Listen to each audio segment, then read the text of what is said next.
Hello friend, कैसे हैं आप सब लोग। आई होप आप लोग बढ़िया हो। मैं केआर सैनी केआर एजुकेशन सभी का स्वागत करता हूं। दोस्तों आज वीडियो में बात करने वाले हैं आरआरबी जेई और सेक्शन कंट्रोलर दोनों में से कौन सी पोस्ट बेहतर रहने वाली है। चाहे पद हो, पावर हो, पैसा हो, प्रमोशन हो, इस सब मामले में कौन सी पोस्ट आपकी बढ़िया रहने वाली है। एक गलत निर्णय जिंदगी भर पछतावा दे सकता है। बिल्कुल दोस्तों, क्योंकि आज जो जॉब आप सेलेक्ट होते हो, आप 25-30 साल की उम्र में सेलेक्ट हो, तो आगे के 30-35 साल आपको उसी जॉब के ऊपर बिताने हैं। तो ऐसे में अगर पहली बार में आपको अच्छी जॉब मिल जाती है तो आपकी आगे की जो लाइफ है वो बहुत स्मूथली निकल जाती है। और देखिए, कुछ पोस्ट आरआरबी जेई के अंदर ऐसी है जो बहुत ही शानदार यहाँ पे मानी जाती है। और इस वीडियो में बात करेंगे कि स्टेट जॉब या फिर सेंट्रल जॉब, दोनों में से कौन सी जॉब यहाँ पे बेहतर रहने वाली है। इन सब के रिगार्डिंग बात करने वाले। वीडियो काफी इंपोर्टेंट, वीडियो को लास्ट तक जरूर देखिएगा। सबसे पहले दोस्तों तो यहाँ पे डिपार्टमेंट की बात कर लेते हैं। आपका जो आरआरबी जेई है, इसके अंदर किसी एक पर्टिकुलर डिपार्टमेंट की पोस्ट नहीं है। काफी सारे डिपार्टमेंट है, जैसे इलेक्ट्रिकल है, मैकेनिकल है, और भी तमाम तरीके के डिपार्टमेंट, सिविल वगैरह हैं, और भी कुछ डिपार्टमेंट यहाँ पे रहते हैं। जबकि सेक्शन कंट्रोल का सिर्फ एक ही डिपार्टमेंट है, ऑपरेटिंग। यहाँ पे आपके पास में ऑप्शन नहीं होता है कि आपको कोई दूसरी पोस्ट मिल जाए या सेक्शन कंट्रोल में कुछ और काम करवाना पड़े, अगर जो करवा देखने को मिल जाए, तो ऐसा नहीं है। सेक्शन कंट्रोल का सिर्फ एक ही काम है, जबकि आरआरबी जेई के अंदर अलग अलग पोस्ट का अलग अलग काम रहता है। आप अपनी चॉइस के अकॉर्डिंग यहाँ पे पोस्ट ले सकते हैं। तो चलिए, सबसे पहले तो आरआरबी जेई का जो नोटिफिकेशन है उसमें देख लेते हैं कौन कौन सी पोस्ट है और कौन सी पोस्ट बहुत ही बेहतरीन मानी जाती है, जो कि आप सेक्शन कंट्रोलर से भी आप अच्छी मान सकते हैं, और कुछ पोस्ट ऐसी है जो सेक्शन कंट्रोलर से आप जो है डाउनग्रेड में मान सकते हैं। तो चलिए दोस्तों, यहाँ पे नोटिफिकेशन मैंने ओपन कर लिया है और वन बाय वन करके एक एक डिफरेंस अपन यहाँ पे देखते हैं। तो सबसे पहले डिफरेंस मैंने आपको बता दिया, यहाँ पे जेई के अंदर कई सारे डिपार्टमेंट रहते हैं, जबकि आपका जो है वहां पे सिर्फ ऑपरेटिंग डिपार्टमेंट रहता है। दूसरा, जेई के अंदर आपके पास में फील्ड जॉब प्लस जो है आपकी ऑफिस जॉब, दोनों आपको यहाँ पे मिल सकती है। क्योंकि कुछ पोस्ट ऐसी है जहाँ पे ऑफिस जॉब आपकी रहने वाली है, कुछ पोस्टों में आपका फील्ड जॉब रहना है, कुछ पोस्टों में ऐसी है जहाँ पे फील्ड और ऑफिस दोनों रहने वाला है। जबकि दोस्तों आपका कंट्रोल के अंदर सिर्फ और सिर्फ आपके जो ऑफिस जॉब यहाँ पे रहने वाली है, डेस्क जॉब सिर्फ आपकी रहने वाली है। वही तीसरा पॉइंट अगर बात करें तो पोस्टिंग प्लेस की, तो देखिए यहाँ पे पोस्टिंग प्लेस जो है आपको अलग अलग जगह पे मिल सकता है, और यहाँ पे हर आपका 3-4 साल में यहाँ पे ट्रांसफर भी देखने को मिलता है जेई के अंदर। लेकिन दोस्तों कंट्रोलर के अंदर आपका डिवीजन लेवल पे जो है पोस्टिंग रहने वाला है। तो पोस्टिंग प्लेस के मामले में कंट्रोलर की जो पोस्ट है बहुत ही शानदार मानी जाती है, और लाइफ टाइम आप जो है पूरी जिंदगी एक ही जो है जगह पे आप अपना काम करते हुए बिता सकते हैं। जबकि यहाँ पे आपका समय समय पे ट्रांसफर वगैरह होते रहेंगे। और यहाँ पे लड़कियों के लिए अगर बात करें तो स्टेबल जॉब के हिसाब से यहाँ पे कंट्रोल के अंदर दोस्तों सिर्फ एक ही जगह पोस्टिंग होती है। फैमिली वगैरह आप अपने अच्छे से रख सकते हो, बड़े शहरों में आपकी पोस्टिंग होती है, क्योंकि डिवीजन लेवल पे आपका यहाँ पे काम रहता है कंट्रोलर का। वही मैं दोस्तों बात करूं ट्रेनिंग की, तो यहाँ पे जेई के अंदर अलग अलग पोस्टों की अलग अलग ट्रेनिंग होती है। जबकि कंट्रोलर की जो ट्रेनिंग होती है वो पूरे 1 साल की होती है। 6 महीने आपको जेडीटी के अंदर पढ़ाया जाएगा, और 6 महीने आपका जहाँ पे काम करोगे वहां पे आपको वर्किंग सिखाई जाएगी। बात करते हैं ड्यूटी हावर्स की, तो ड्यूटी हावर्स में ऐसा है दोस्तों, यहाँ पे जो जेई की पोस्ट है सभी की सभी वो यहाँ पे सुपरवाइजर की पोस्ट मानी जाती है। तो सुपरवाइजर की पोस्टों के अंदर 24/7 यानी 24 घंटे 7 दिन आपकी ड्यूटी मानी जाती है। इसका मतलब ये नहीं कि आप 24 घंटे काम करोगे, यानी आप सुपरवाइजर रहोगे, अपने इंचार्ज रहोगे, और आपके साथ में एसएससी वगैरह हैं, और आपके अंडर में कई सारे आपके टेक्नीशियन वगैरह हैं, कई सारे हेल्पर वगैरह हैं, अलग अलग पोस्टों के ऊपर आपको देखने को मिलता है। तो यहाँ पे आपको स्टाफ का मैनेजमेंट भी करना पड़ता है। जबकि कंट्रोल के अंदर दोस्तों ऐसा है, वहां पे आपको 6 घंटे की शिफ्ट में आपकी ड्यूटी चलती है, उसके बाद में आप 18 घंटे फ्री रहते हो।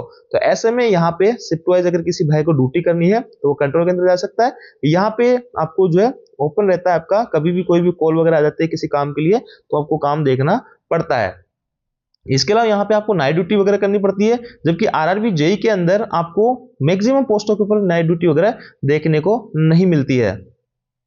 वही दोस्तों बात करते हैं आरआरबी जेई की सभी पोस्टों के ऊपर, तो यहाँ पे जो वर्कलोड है वो मॉडरेट रहता है। या चाहे मैं आपको मेंटल वर्कलोड की बात करूं या फिर फिजिकल वर्कलोड की, आपको जैसे कि फील्ड जॉब है, कुछ जॉब ऐसी है जैसे आपकी टीआरडी वगैरह है, आपका एसएनटी में है, या फिर आपका जो ट्रैक मशीन वगैरह है, जो फील्ड जॉब है जहां पे आपको फील्ड में भी जाना पड़ता है, तो यहाँ पे मॉडरेट रहता है आपका फिजिकल वर्क और आपका मेंटल वर्क मॉडरेट रहता है। जबकि आपकी जो कंट्रोलर की पोस्ट है उसमें आपका जो फिजिकल वर्क है वो कुछ भी नहीं होता है, लेकिन यहाँ पे मेंटल वर्कलोड जो है आपका यहाँ से जेई से ज्यादा होता है। अब इनका काम देख लेते हैं थोड़ा सा, कंट्रोलर का जो है काम क्या कुछ होता है। कंट्रोलर का जो काम होता है दोस्तों, ये अपने डिवीजन लेवल पे बैठता है, और इनको अलग अलग सेक्शन दे दिए जाते हैं। जैसे कि जयपुर डिवीजन की मैं बात करूं तो एक साथ कई सारे कंट्रोलर बैठते हैं, और एक एक सेक्शन इनको दे दिया जाता है। एक सेक्शन में 15, 20, 30 स्टेशन भी हो सकते हैं। तो उन स्टेशनों पे गाड़ियां चलाने का काम इनका रहेगा समय से, यानी कौन सी गाड़ी को क्रॉसिंग करना है, कौन सी गाड़ी को प्रायोरिटी देनी है, कहाँ पे लोगों की रिक्वायर्ड है, उस सेक्शन के अंदर किसी भी स्टेशन में किसी भी टाइप की कोई रिक्वायर्ड होती है, किसी भी टाइप की कोई चीज होती है, एब्नॉर्मलिटी होती है, और ट्रेनों को स्मूथली चलने का काम इस कंट्रोलर का होता है। इनको डिसीजन मेकिंग बहुत अच्छी खासी चाहिए होती है यहाँ पे, और यहाँ पे आपको वर्कलोड यूं कह सकते हैं कि ज्यादा आपका वर्कलोड रहता है आरआरबी जेई की तुलना में। और स्टेशन मास्टर्स जो होते हैं उनको निर्देश देते हैं, तो इनके सेक्शन में जो भी स्टेशन मास्टर आते हैं वो इनके निर्देशन के अकॉर्डिंग ही इनके निर्देशों की पालना करते हैं और उन्हीं के आधार पे जो स्टेशन मास्टर ड्यूटी करते हैं। लेकिन यहाँ पे जो पोस्टें रहती हैं इनका अलग अलग काम होता है, जैसे इलेक्ट्रिकल वाले का इलेक्ट्रिकल रिलेटेड होगा, एएमयू टीआरएस हो गया, टीआरडी वाला जो ओची का काम होता है वो रहता है। जनरल सर्विस के अंदर आपको जो देखते हैं क्वार्टर्स वगैरह है बनाना, ये सब चीजें इलेक्ट्रिकल जनरल सर्विस में लाइटिंग वगैरह देखना, क्वार्टर्स की स्टेशन वगैरह की ये देखना है। वर्कशॉप की पोस्ट बहुत ही बढ़िया मानी जाती है। कंट्रोलर से पहले अगर आपको वर्कशॉप की पोस्ट मिलती है तो आप इनको जो है ज्वाइन कर सकते हैं। ड्राइंग की पोस्ट अच्छी है।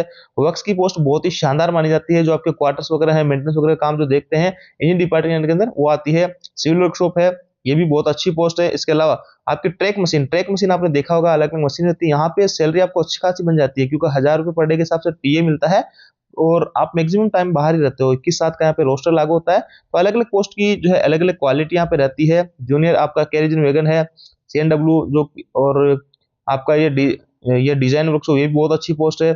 मैकेनिकल पावर अच्छी पोस्ट है, ये भी अच्छी पोस्ट है। और वर्कशॉप की तो सारी पोस्टें बहुत ही बढ़िया यहाँ पे रहने वाली है। इसके अलावा दोस्तों यहाँ पे जो जूनियर डीजल इलेक्ट्रिकल है, डीजल इलेक्ट्रिकल वर्कशॉप है, तो वर्कशॉप की अगर पोस्ट किसी भाई को मिल जाती है और कंट्रोलर में उनका सिलेक्शन हो रहा है तो आपको वर्कशॉप वाली पोस्टों पे चले जाना चाहिए। वहां पे अच्छा खासा आपका रहने वाला रहता है। और भी कई तरीके की देखिए यहाँ पे 26 टाइप की पोस्ट इस बार 2025 के अंदर आई है। तो इसके हिसाब से आपको अलग अलग लोगों को अलग अलग पोस्ट के लिए आप एलिजिबल रहते हो। दोस्तों सैलरी की अगर मैं बात करूं तो दोनों ही लेवल 6 की पोस्ट है। और यहाँ पे सैलरी अलाउंसेस की बात करते हैं तो कंट्रोलर को यहाँ पे नाइट ड्यूटी अलाउंस मिलता है, एनएच के दिन ड्यूटी करते हैं नेशनल डे अलाउंस मिलता है, और इनको स्ट्रेस अलाउंस मिलता है 6250 रुपए। जबकि आरआरबी जेई के अंदर जो मैक्सिमम फील्ड जॉब होती है वहां पे अगर आप फील्ड में काम करने जाते हो तो 1000 रुपए पर डे के हिसाब से आपको टीए मिलता है। तो 8-10 हजार रुपए जो भी फील्ड वाली जॉब है मिनिमम यहाँ पे आपका टीए बन जाता है। तो जितना अलाउंस है जिनको यहाँ मिलता है जितना आपको इधर मिल जाता है। तो ऐसे में सैलरी मोटा मोटा कह सकते हैं कि दोनों की यहाँ पे बराबर सी रहने वाली होगी इनिशियल सैलरी। बात करते हैं प्रमोशन की, तो देखिए प्रमोशन के अंदर जो है कंट्रोलर का जो इनिशियल प्रमोशन होता है 4200 से 4600 में, वो मात्र 2 से 3 साल में हो जाता है। जबकि जेई का जो है आपका एसएससी बनने में यहां से मिनिमम 5 से 7 साल आपके लग जाते हैं। तो पहला प्रमोशन आपके कंट्रोलर के अंदर फास्ट होता है। उसके अलावा आपके जो दोनों ही जो है रेगुलर प्रमोशन बिना किसी एग्जाम दिया आप 5400 ग्रेड तक जा सकते हो दोनों ही पोस्ट के अंदर। इसके अलावा दोस्तों यहाँ पे आपको बताता हूँ कि एलडीसी एग्जाम के माध्यम से इधर जो है ये एओम वगैरह का एग्जाम दे सकते हैं, और आप जो है आईएन वगैरह का एग्जाम भी दे सकते हो आपके, और वहां से डीएन वगैरह में जाते हो, सीनियर डीएन में जाते हो, इधर से एओम डीओम सीनियर डीओम तक ये लोग जा सकते हैं कंट्रोलर से। तो एलडीसी के माध्यम से इनके पास दोनों के पास में अपॉर्चुनिटी होती है, एग्जाम के थ्रू गजेटेड ऑफिसर की पोस्ट पे जा सकते हैं। हालांकि जेई वाली जो पोस्ट है जैसे पी वगैरह की मैं बात करूं तो वहां पे अच्छी खासी पोस्ट आती है, जबकि कंट्रोलर के लिए एओम की जो पोस्ट रहती है काफी लिमिटेड रहती है। और एओम के अंदर स्टेशन मास्टर भी एलिजिबल होते हैं, आपके गुड्स गार्ड भी एलिजिबल होते हैं, और कंट्रोलर भी एलिजिबल होते हैं। तो इसमें कंपटीशन अच्छा खासा पे रहता है। तो गजेटेड पोस्ट पे जाने के लिए आपकी जो जेई वाली पोस्ट है वहां पे थोड़ा सा ज्यादा आपके पास में मौका रहने वाला होगा। दोस्तों यूनिफॉर्म की बात करें तो दोनों का ही कोई निर्धारित यूनिफॉर्म नहीं है, तो इसलिए दोनों ही पोस्ट के ऊपर आपको ड्रेस अलाउंस देखने को नहीं मिलता है। जैसे रेलवे की और दूसरे पोस्ट जहां होती है जहां पे जो निर्धारित यूनिफॉर्म होती है उनको ड्रेस अलाउंस दिया जाता है। स्टेशन मास्टर को 12250, बाकी जो आपके ट्रेन मैनेजर है, टीएनसी है, टीटी वगैरह, उनको आपके 6250 रुपए पर ईयर यहाँ पे दिए जाते हैं, तो वो इनको नहीं मिलता है।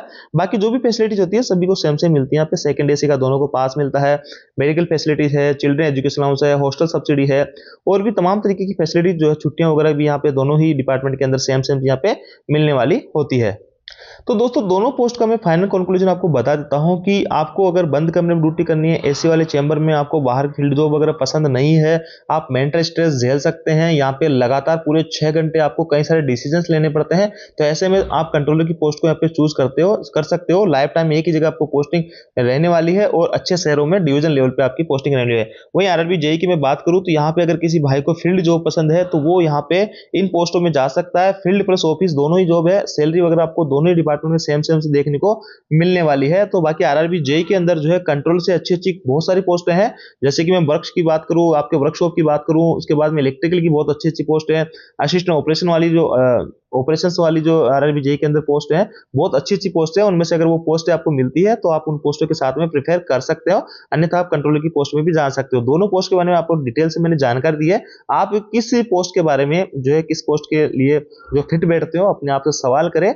आपको जिस पोस्ट के साथ जाना है आप जा सकते हैं। मैंने अपना जो पर्सनल व्यू आपको बताया है दोनों ही पोस्ट के बारे में, और मैं पिछले 8 साल से रेलवे के अंदर एज स्टेशन मास्टर काम कर रहा हूं, तो इन दोनों पोस्टों के काम मैंने देखे हैं, तो उस हिसाब से मैंने अपना एक्सपीरियंस आप लोगों के साथ में शेयर किया है। तो आरआरबी, अब मैं बात करता हूं कि state job to centre job, तो देखिए डिपेंड करता है कि आपकी पोस्टिंग वगैरह किस चीज पे रहती है। इसमें मैं नेक्स्ट वीडियो लाऊंगा, ये वीडियो ऑलरेडी काफी लंबा हो गया, आगे अपन बात करेंगे स्टेट जॉब। देखिए अगर आपको रेलवे की जॉब दूर मिलती है तो आपको स्टेट की जॉब प्रेफर करनी चाहिए। और खासतौर से मैं रेलवे की बात करूं तो अगर रेलवे की जॉब तो आपको पास में भी है और स्टेट की जॉब भी पास में है, तो आप स्टेट वाली जॉब के साथ में जा सकते हैं, क्योंकि रेलवे के अंदर कई सारी चीजें होती है, कई सारी नाइट ड्यूटियां वगैरह होती है, त्योहारों को छुट्टियां वगैरह रहती है, कई सारे इश्यूज रहते हैं, वो मैं आपको किसी नेक्स्ट वीडियो में यहाँ पे चर्चा करूंगा। तो दोस्तों ये थी अपडेट। आप जानकारी आपको अच्छी लगी वीडियो, आपको लाइक दोस्तों के साथ शेयर जरूर करें। Thank you.